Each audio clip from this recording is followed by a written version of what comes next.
Кыргызстан, он, знаете, богом поцелованный. Люди очень открытые, люди готовы помочь. Как вы относитесь к этому хейту? У вас, наверное, есть уже иммунитет? Я никогда не использую фильтры. Я всегда делаю только один дубль.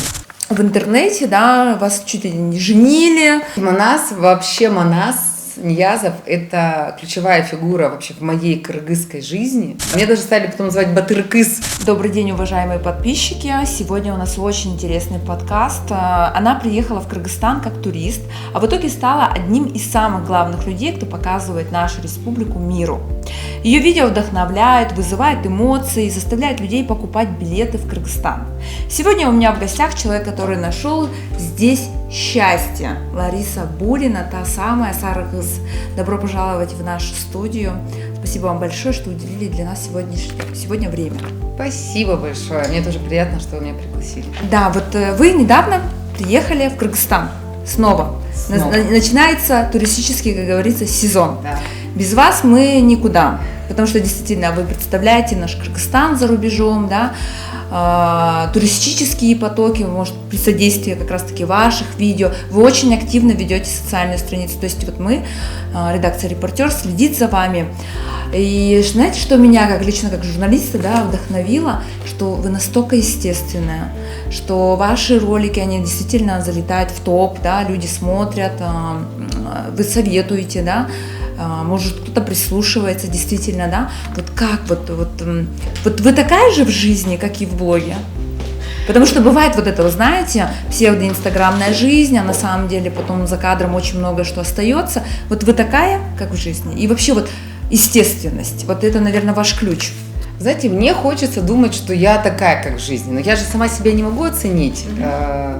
Я единственное могу сказать, что всегда, когда меня встречают подписчики на улице, они говорят: ой, надо же, а вы в жизни такая же, как и в кадре.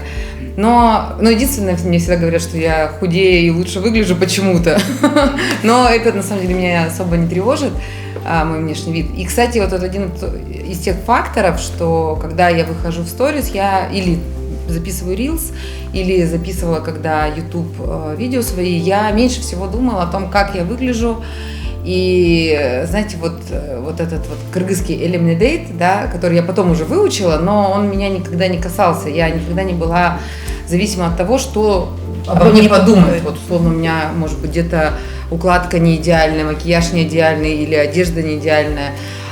И я всегда, когда смотрю на тех блогеров, которые делают идеальную картинку, я думаю: господи, ну откуда у вас столько сил, энергии, и зачем вы вообще это делаете? Потому что на самом деле это очень сложно.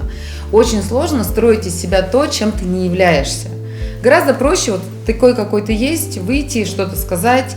И люди, как показывает сейчас уже опыт, они действительно вот считывают эту искренность, вот эту простоту, когда человек ничего из себя не строит, и они откликаются на это активнее. Поэтому это на самом деле для всех, кто хочет строить блог в любой сфере, это самый простой способ. Без фильтров. Да, я никогда не использую фильтры. Я всегда делаю только один дубль, практически всегда. Да, а я всегда использую фильтр. Ну вот не надо вам этого делать. Ну зачем?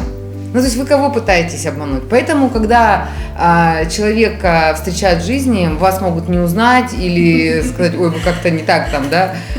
Ожидание реальности. Да, ожидание реальности. То есть, по сути, это какой-то самообман. И вот даже сейчас, когда я вижу свои возрастные изменения, а я их вижу, и они, наверное, меня где-то напрягают, но все равно включить фильтр или там дополнительно наложить макияж, из-за этого у меня... То есть вы, когда даже делаете совместное, да, вы просите без фильтра, да? Ну, то есть как бы... Нет, никогда фильтр я не делаю. Да? Тут недавно меня сняли в сторис, просто одна девушка попросила снять фотографию, и она потом это выложила в сторис, и она обработала это через фильтр. Я вообще себя не узнала. То есть это какая-то кукла с нарисованными ресницами, губами. И я не смогла это сделать репост к себе, потому что я думаю: ну боже. Когда я делаю репост, я как будто бы одобряю это действие, да, но нет. Мне кажется, что вообще естественно. Это когда ты естественен, тебе самому проще. Вот это вот действительно, это путь к тому, что тебе проще, и ты тогда легче этот контент делаешь. У меня был такой случай, я, кстати, частенько его вспоминаю, когда я вот 3-й раз приехала в Кыргызстан, еще вот это первый мой год был исследования Кыргызстана. Мы ездили вокруг Иссык-Куля недели 2, и Вот девчонка, помощница моя, которая со мной ездила, Жарканай, мы уже приезжаем в последнюю локацию, это был дом Чабана, значит, мы приехали с ним познакомиться, значит, переночевали у него дома на тушевках, да. Я уставшая, просто отекшая, у меня была несвежая голова, естественно, никакого макияжа. Утром мне дали этот халат, в котором иджешки ходят по двору. Ну, вы представляете, да, в Аиле, как это выглядит. И я говорю, Жарканай, я не могу снимать, у меня сил нет. В общем, у меня нет сил снимать. Она говорит, нет, надо снимать. Я вот в этом же виде включаю камеру, говорю, всем привет, Сарышка на связи. Нет, тогда мне еще не было Сарышка на связи. Ну, в общем, всем привет, с вами Лариса Булина. И вот сегодня, и это был один из самых популярных роликов вообще за всю мою историю. И там нет ни одного комментария, что я плохо выгляжу. Вот ни одного комментария, что я нечесанная, там, как-то в халате в каком-то. Вот ни одного такого комментария. И более того, я скажу, я в принципе ни разу не получала таких комментариев. Ну, иногда мне пишут, что я к концу сезона поправилась, например. Вот касаемо как раз таких хейта, да, как вы к нему относитесь, да, и вот непосредственно вы уже давно у нас в Кыргызстане, да, у вас очень многие уже знают, просят там сделать там, не знаю, и амбассадорство, да, и так далее, и так далее. Вот как вы относитесь к этому хейту? У вас, наверное, есть уже иммунитет? Знаете, у меня нет иммунитета. То есть вы воспринимаете? Я воспринимаю. Но я хочу сказать, что у меня практически нет хейта. То есть если даже бывали такие случаи, когда мне пишут какие-то неприятные вещи, это бывало, я это довольно болезненно воспринимала. Потому что, я всегда думала, я же не такая-то, человек ошибается, и у меня вообще не такие мысли совершенно. Но я понимаю, с одной стороны, что всем не докажешь. И, к счастью, действительно, вот как-то так чудесным образом складывается, что у меня действительно нет хейта в Кыргызстане. Но тут есть несколько факторов. Первый фактор, я довольно искренне общаюсь со своими подписчиками, и я стараюсь не провоцировать их на хейт. Потому что, вы знаете, есть такой способ ведения блога, и очень многие блогеры, не многие, но некоторые блогеры, скажем так, пользуются этим способом, когда они вызывают на конфликт свою аудиторию. И за счет этого конфликта они поднимают охваты, просмотры, комментируемость и так далее. Я этим способом не пользуюсь. Вот мне говорят, не знаю, может быть, у вас даже есть вопросы, вот какие минусы вы видите в Кыргызстане? Да? Такое часто задают. Все и так эти минусы видят. Я не вижу смысла еще и мне на них акцентироваться. Давайте я буду 105-м человеком, который еще раз скажет, что не хватает бишкеки не умеют водить машину, например, да, там, или я не знаю. Не то, что не умеют, а что там плохо водят, да, там неаккуратно водят.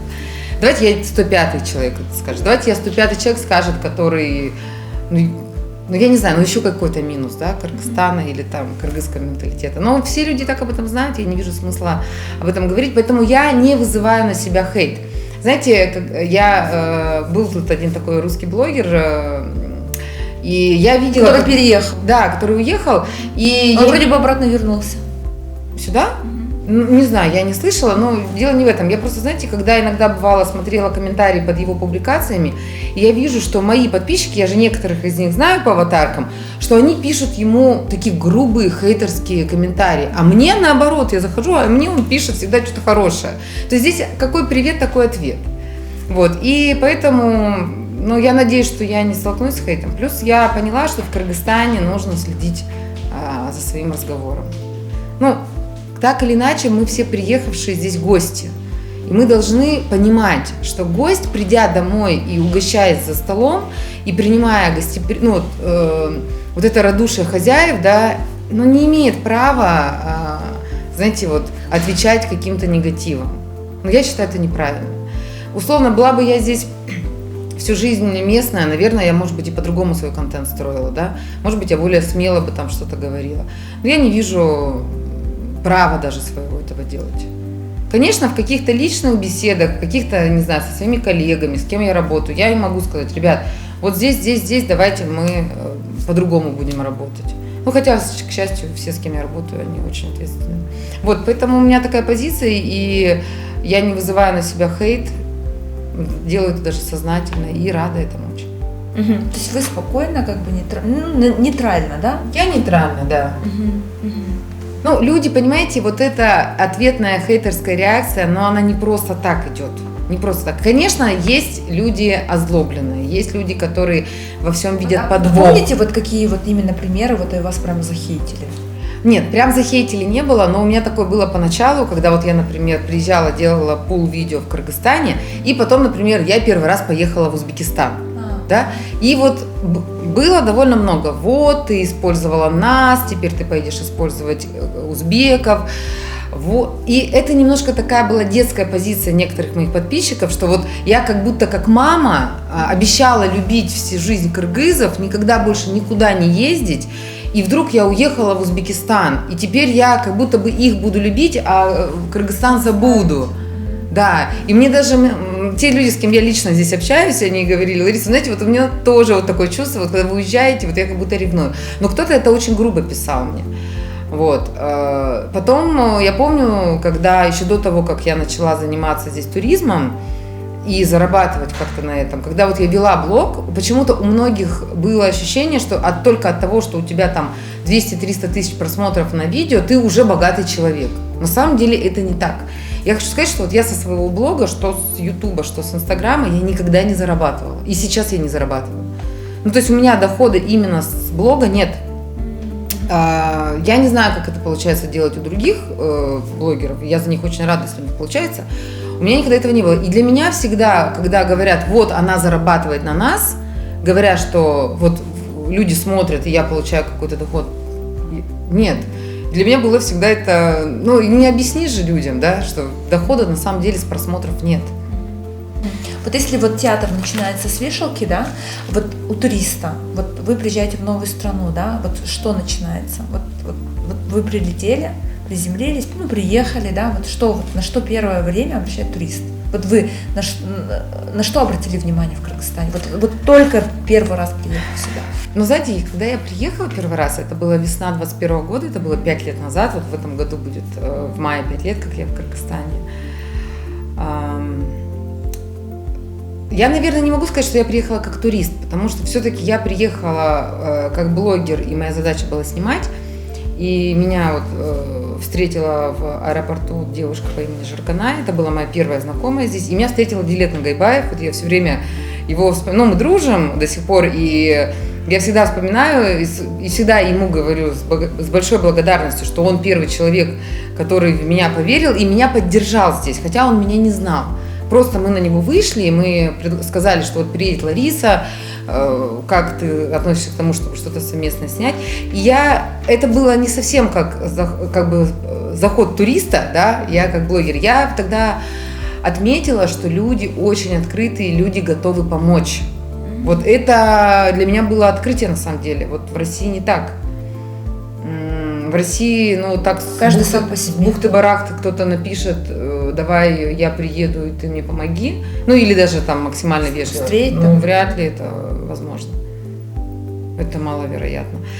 А здесь это было возможно, и я не знаю, как сейчас, на самом деле, я же сейчас уже здесь не новичок, не знаю, как сейчас, а тогда это было, как, знаете, как страна открытых дверей, то есть открытых сердец. Все было... С любым человеком можно было выйти на связь. Практически с любым, да. И тебе могли ответить, и было удивительно, что почти все, за исключением некоторых персонажей, да, все соглашались на съемки, на какой-то контакт, и приглашали в свои дома, и угощали, и это было... Для меня было это очень удивительно. А вот что-нибудь переняли, допустим, приехав домой обратно в Россию? Конечно. Да? Вот что вы готовили? Вы знаете, готовить я ничего не научилась, потому что это все кыргызские блюда, они требуют масштаба, да, то есть это казан, это вот все такое. Так нет, конечно. Суеты. Да, но я наливаю чай только по половинке. У меня есть вот чины, да, кисюшки, да, вот я часто очень из них угощаю гостей. Вот эта вот история, когда полная чашка, да, как у нас в России, и раньше я привыкала сначала к кыргызскому формату, а теперь я только так пью.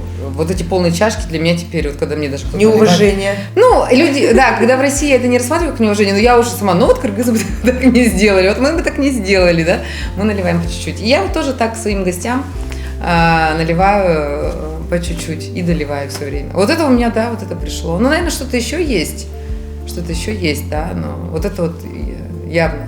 А вот бывает такое, вот я знаю, что в России есть много различных кухонь, да, вот и то же самое и наша, да, там тоже есть, и узбекская, да, а бывало так, что вот, допустим, зашли и сказали, вот неправильно здесь приготовлено.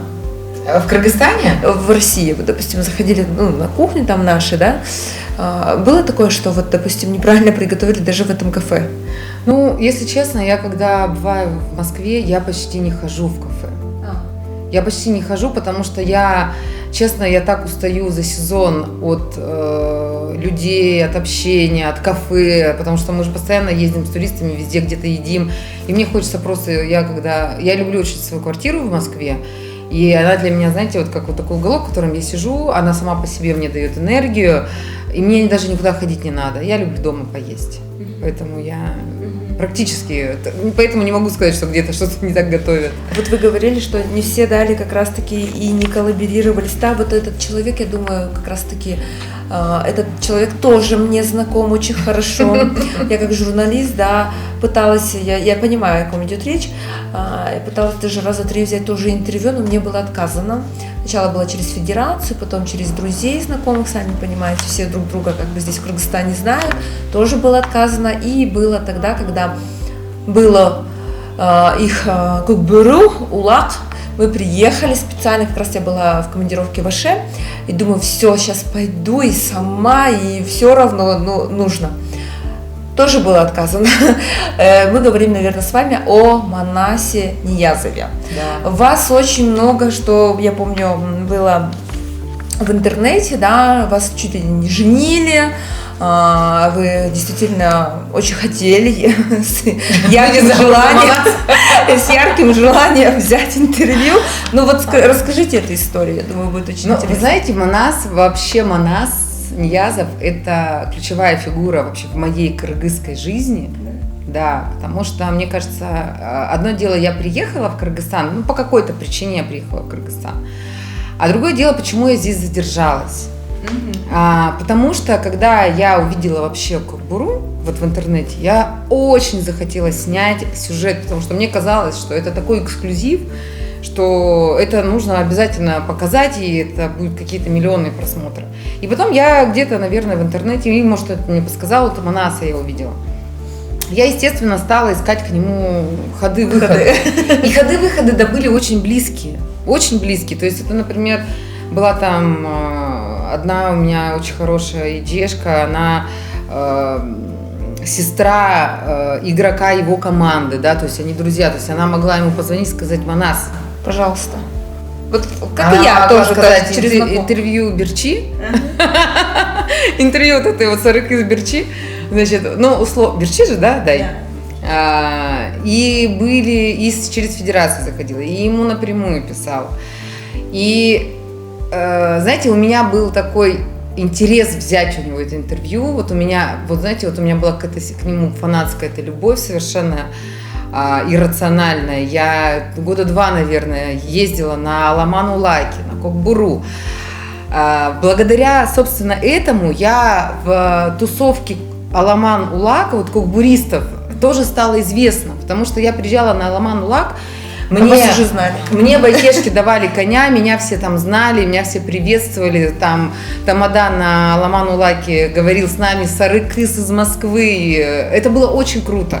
И меня даже стали потом называть Батыркыз, и я вот в этой субкультуре стала тоже занимать какое-то свое маленькое место. И сейчас я думаю, что я занимаю там какое-то место. Как сказать, то есть я Сарыкыз, которая на коне. Это очень крутая история. И это все, несмотря на то, что Манас так и не дал мне интервью, но я стала частью какой-то другой жизни Кыргызстана. Открыли новые, которой многие кыргызы не имеют доступа. Да. Многие кыргызы даже не видели Аламан-Улак своими глазами, а я имела возможность принимать в нем участие. И неоднократно, и это очень круто. И в какой-то момент, я поняла, все. Условно, заканчивается Аламан-Улак, все игроки расходятся по полю, и я вижу там где-то Манас, и я за ним иду. Я не дохожу, и это было постоянно, я постоянно за ним по полям бегала. Вот постоянно, я не догоняла его. Не догоняла Манаса, и потом какое-то какой-то момент поняла, ну зачем мучить человека, зачем его дергать, зачем... Но он не вы хочет, так и не поняли причину, почему не дают? Ну, я думаю, что, во-первых, мне кажется, он довольно скромный парень. Мне кажется, даже если бы мы говорили на одном языке, вот многие говорят, вот он не знает русский, поэтому вот он не дает интервью. Мне кажется, это не основная причина. Вот мне кажется, он просто не вот этот, не балабол, да, он делает свое дело, он делает его хорошо, он на своем месте, и ему не нужна вот эта лишняя медийность. Мне кажется, ему это неинтересно. Он не хочет, вот, зачем ему лишний раз на камеру? Он крутой в своем деле, да, вот я сейчас даже вспоминаю, как он там скачет, он крутой. Вот, и ему это не надо, это нам надо, да, это мы хотим на нем хайповать, а ему это не надо, он и так крутой. Вот, поэтому я поняла, что да зачем человека мучить. Мы с ним виделись, правда, последний раз уже давно, в 24 году на играх-кочевниках. Мы с ним видимся, обмениваемся 2 приветственными словами. Кандайсын, бары жакши, узунусчу, бары жакши. Ну, в общем, поговорили вот так коротко, сфотографировались, я выложила в интернет, нас там поженили, мы разошлись, все.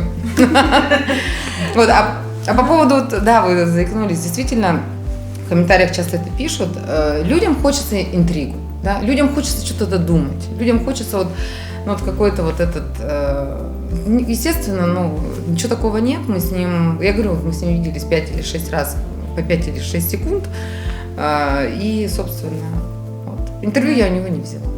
Лариса, скажите, пожалуйста, вы побывали во многих странах, да? Вот топ-5 ваших любимых, вот есть такое, вот куда вы возвращались? Ну, конечно, Кыргызстан.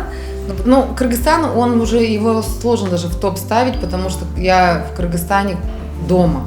Да, я приезжаю в Бишкек, у меня уже здесь есть все мастера, кто с кем, ну, там, условно, парикмахер, там, да, ну, это то, что базово людям надо, да.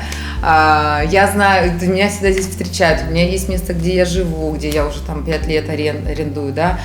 И там уже мой быт есть, здесь моя реализация, да, вот профессиональная, человеческая, да, потому что, я не знаю, мне кажется, вот это счастье, оно, когда ты кому-то нужен, вот в этом счастье.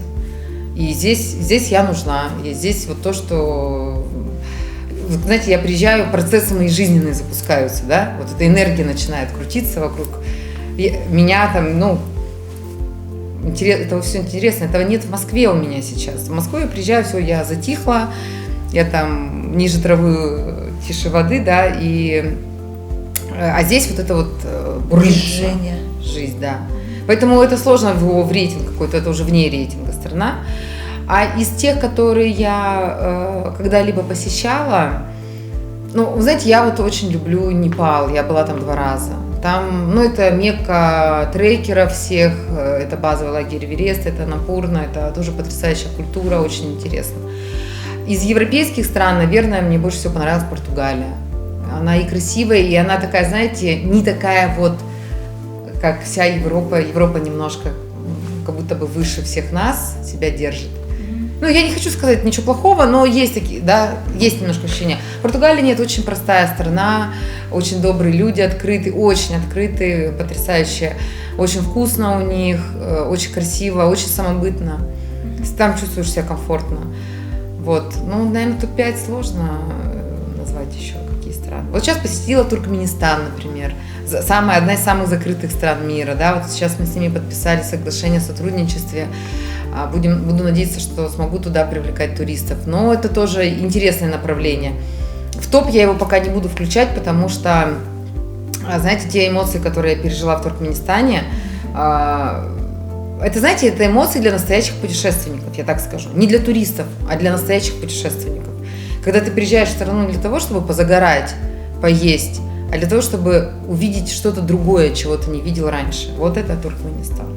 Но у вас, вы тоже, наверное, заметили, да, за 5 лет Кыргызстан очень разросся, это раз, очень много строится объектов, инфраструктура и так далее, и так далее. Аэропорт, даже вот недавно мы сами заземлились, да, вы увидели, возможно, разницу, да, скоро в мае будет открытие аэровокзала, большие планы, и, в принципе, у государства, да, вывести из черного списка в ЕС, из ЕС, и так далее, и так далее. То есть это все поэтапно, пошагово идет к тому, чтобы эту как раз-таки привлекательность, как раз-таки как алмаз, да, вот эту вот огранку получить. Вот скажите, есть ли вот Кыргызстан 5 лет назад разница и сейчас у вас? Ну, я, наверное, буду не права, если я скажу, что разницы нет. Конечно, она есть. Но сейчас все, что я вижу за последние 5 лет, это как бы подготовка. Что вот-вот скоро будет бум. Вот-вот будет бум. Вот-вот. И, как я уже сказала, и правильно, что его сейчас нет.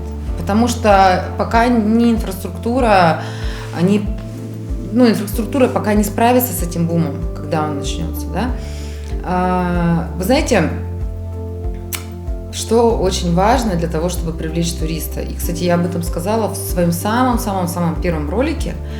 Про Бишкек был ролик у меня, самый первый, вот как раз с Дилетом Нагайбаевым и с Мелисом Мураталиевым.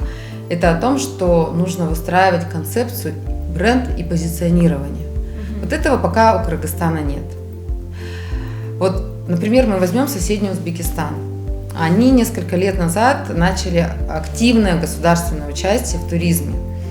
И, например, человек не знает ничего про Узбекистан, но он знает плов, он примерно представляет вот эту архитектуру, и он знает, как выглядит ткань икат, вот эта узбекская. Он может ни разу не... Он знает вот этих 3 вещи, да? Все, у него немножко есть представление об Узбекистане. Он знает, что он поест там плова, он будет видеть женщин в икате, и он увидит вот эту вот архитектуру. Хотя он может ничего больше не знать про Узбекистан. Вот про Кыргызстан сейчас люди ничего не знают. Кто приезжает, что вы знаете? Мы ничего не знаем. Зачем вы приехали? Ну, интересно посмотреть.